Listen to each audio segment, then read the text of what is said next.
but it tells you how much this business thing means to people. And Yeah. that's what that is. You know, you put your heart and your soul into this, your blood, sweat, and your tears, and every thought that you've got is probably consumed by the business one way or the other. Yeah, pretty much. And we're all the same. And then all of a sudden you get this opportunity to share your story, and it's like it gets you. You know, Yeah. it really, really does. And it's a wonderful, healthy thing to reflect on the story and just tell people how far you've come and get a round of applause and a pat on the back and a bunch of cheerleaders kind of, you know, saying well done. It's what we ultimately all need. So let's get into it. What's going on in your business? Give some updates for everybody who is not familiar with Stefani. If you didn't hear the last podcast, she's based in Dallas, started a cash pay business, is now up to sort of $800,000 in revenue over the last few years. It's done tremendously well. Give us an update. What's happening inside of your business over the last few months since we spoke? Oh my gosh, I think I've blown it up. Let's see. Right, in it, blown up as in you're making more money, or blown up as in we've dropped a bomb? Oh, a little bit of both. A little bit of both. Definitely making more money because I don't have enough staff. Good. But just making some changes. I came back from conference and fired a PT. Yep. God bless. He only lasted for a week, but he needed to be gone. Hired another PT already. So like before I even fired him, I already had the next PT hired. I'm still waiting for her to be able to come and join us. She has unfortunately another month because she took on a student. So we have to wait for that. But I'll be excited for her to get started.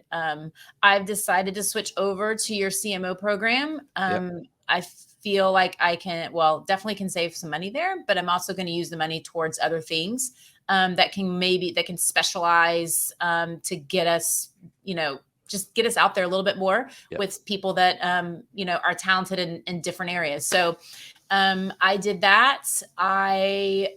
What else? Oh, I fired my SEO company. So I'm starting with a new one. Just a lot of changes to get ready for next year, honestly, to just hit the road running. Let's talk about that.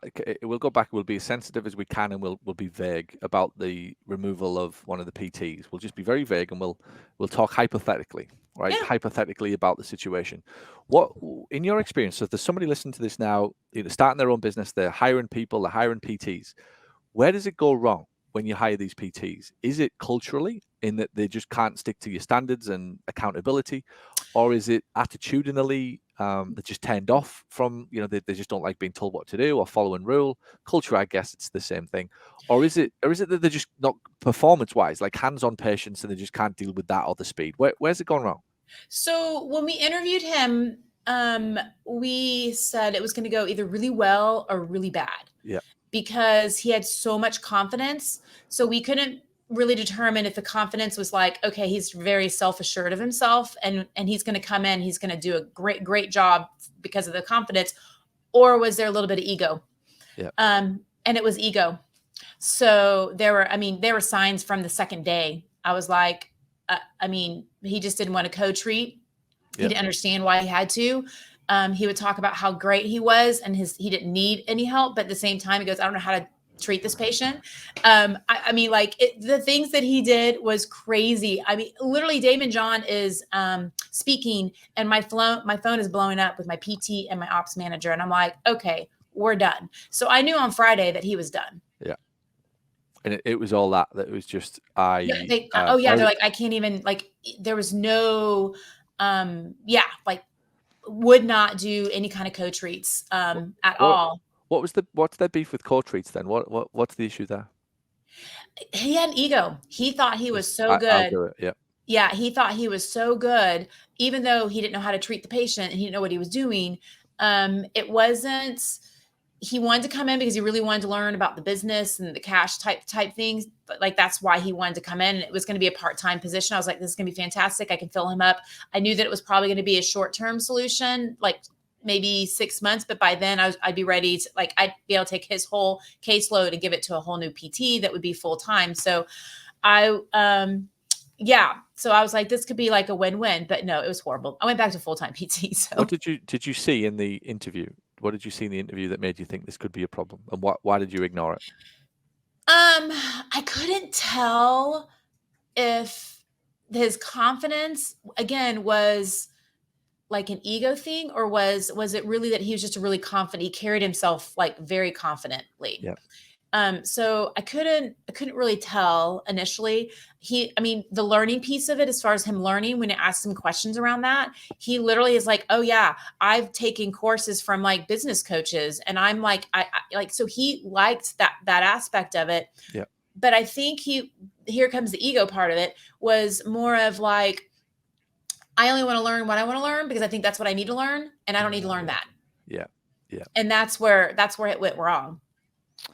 Yeah, I've been talking about this a lot, and I don't know if I've mentioned it on the podcast recently, but the biggest thing, I'm in the middle of a huge recruitment drive. So there's been, over the last 2-3 months, a lot of new staff coming into Paul's world.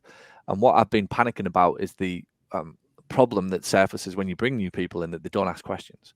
And they're very certain, right? So there's this element to an employee where we think that certainty is good. So we think that when a new employee comes in, if they tell you that they know what they're doing, then you just go, great, I've got somebody.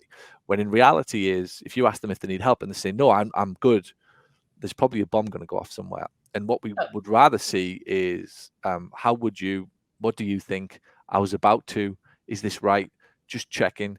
There's a little bit of humility and humbleness there in it that allows them to go, I think I'm right, and I think I'm on the right tracks, but let me just check and have this validated and just make sure.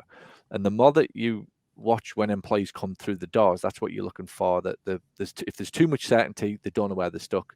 And equally, if they're like constantly, if they're asking the same question 6 months later, then there's a problem, right? Like they're not implementing it, or they're not listening. So it's just a little thing that I've found over the intensity recently of bringing new people in. It hit me all at once. I'm ringing Sophie going, something doesn't feel right here. I don't know what it is. And I remember my desk is just surrounded by stuff. So I just go back to all my notes and workbooks, and I'm like, there's something in one of these where I've come across this before, and I don't know what it was. And anyway, there it was. And it was this idea of certainty versus questions.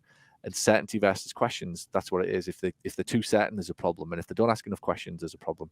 Yeah. So I think that's what you're watching out for in the early, early phase. And Victoria asked me, she goes, how are you going to start the conversation? I said, well, I'm just going to ask him, like, how do you feel like it's going? And I go, I know what his answer is going to be. Oh, it's going good. Like, it'll be very short. And I said, do you feel like there's any problems? Like, with like your first week. And I told her, I was like, he's going to be like, no, I think it's going great. Like, like he literally regurgitated things that I said that he'd have issues with patients transitioning off my schedule. And I was like, okay, these are also canned. And then I was like, here's some huge red flags for me. And so then we went into kind of all of that. But he lasted a week. Self-awareness, I think, is a big challenge that more and more, it's the first thing I look for when somebody comes through the doors. Or it's certainly even in an interview, is this person got self-awareness? Do they know how they're being? Do they know how they're presenting? And if they can't and they're blind to it, does not matter what coaching you give them, what books you shove in front of their face, how many hints you drop, it doesn't make a difference. No, it doesn't make a single jot of difference. Thanks for watching this video. And if you found it helpful, and if you now find yourself thinking, I wonder what else this person can help me with, head over to paulgough.com/books, where you can find my best-selling books, which will show you how to add more profit to your practice. Or send an email to paul@paulgough.com to ask about how we can help you accelerate the growth and profitability of your clinic.